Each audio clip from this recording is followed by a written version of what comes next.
Hello guys, good morning. তোমরা সবাই কেমন আছো? আশা করি খুব ভালো আছো। আমিও খুব ভালো আছি। Welcome to Ankita's blog. তো আজকে সকালের কাজকর্ম সেরে স্নান করে আমি চলে এসেছি। আমি এখানে ব্রেকফাস্ট বানিয়ে নিচ্ছি। ব্রেকফাস্ট করে আমি একটু যাব আমার বাপের বাড়িতে। ব্লগটা পুরোপুরি দেখতে থাকো, কেন যাচ্ছি, কিসের জন্য যাচ্ছি, সবটাই তোমরা জানতে পারবে। টিফিন হয়ে গেছে, টিফিন করে আমি এখন বেরাবো। সকালের পর এখন তোমাদের সাথে কথা হচ্ছে। আমি আমার বাপের বাড়িতে এসেছি। আজকে আমার মায়ের জন্মদিন, মাকে একটা সারপ্রাইজ দেব, তাই জন্য দুপুরবেলায় এসেছি। দুপুরবেলায় এসে মেয়েকে খাওয়ানো দাওয়ানো ছিল, তারপর নিজে খেয়েছি, খেয়ে দিয়ে ঘুমিয়ে পড়েছি। তাই জন্য এখন তোমাদের সাথে কথা হচ্ছে। এখন যাচ্ছি মার জন্য একটা বার্থডে সারপ্রাইজ দেবো, তাই জন্য একটা কেক আনতে। চলো তোমাদের সাথে কেকের দোকানে গিয়ে দেখা হচ্ছে। তো আমি আর দাদা বেরিয়ে পড়েছি এখানে কেক আনতে। বার্থডে সারপ্রাইজ দিতে গেলে একটা কেক তো অবশ্যই দরকার, তো সেই কেকটা আনতেই আমরা বেরিয়ে পড়েছি। চলো কেকের দোকানে গিয়ে তোমাদের সাথে দেখা হচ্ছে। রোডে মঞ্জানিসে চলে এসেছি কেক নিতে গিয়ে ঢুকেও পড়লাম দোকানে।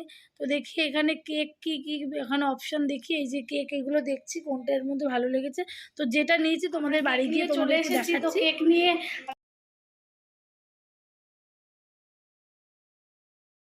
তো কেক নিয়ে আমরা চলে এসেছি। কেকটাকে এখন টেবিলে সাজিয়ে দেওয়ার জন্য বসেছি আমি।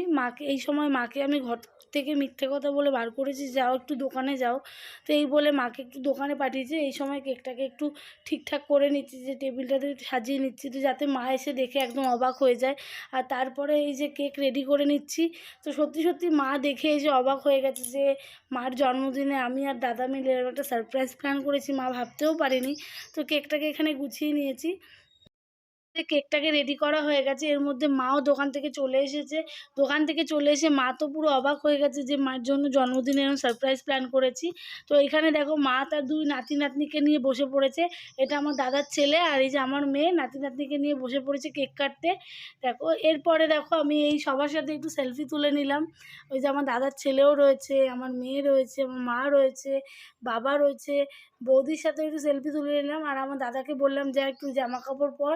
আমার দাদা বলছে না, আমি ছবি টবি তুলবই না। তো সেখানে ও হচ্ছে এরকম ঘরেই যেমন থাকে তেমনভাবেই ও একটু সেলফি তুলে নিয়ে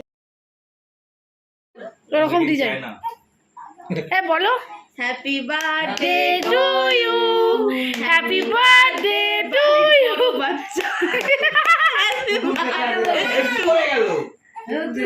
কাকে দেবে দেখি?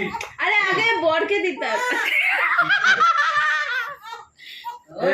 না না না না না, বর না, আমি বর পেয়েছি। না না, এই তুলি নাও। দাও দাও, ওকে দাও।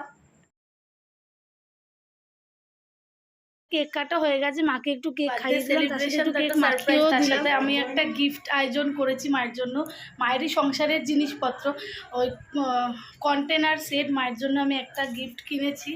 তো তোমাদেরকে দেখাচ্ছি, আমি ফ্লিপকার্ট থেকে অর্ডার দিয়েছিলাম। তো দেখো তোমাদেরকে আমি শেয়ার করছি মায়ের জন্য আমি কী কিনেছি। দেখো তোমার জন্য জন্মদিনে গিফট এনেছি, দেখো।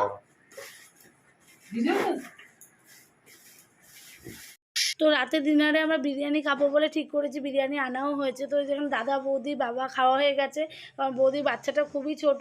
সবার লাস্টে আমি আর মা খেতে বসেছি। তো আজকের ব্লগটা আমি এখানেই শেষ করছি, দেখা হচ্ছে অন্যগুলো ব্লগে। ততক্ষণ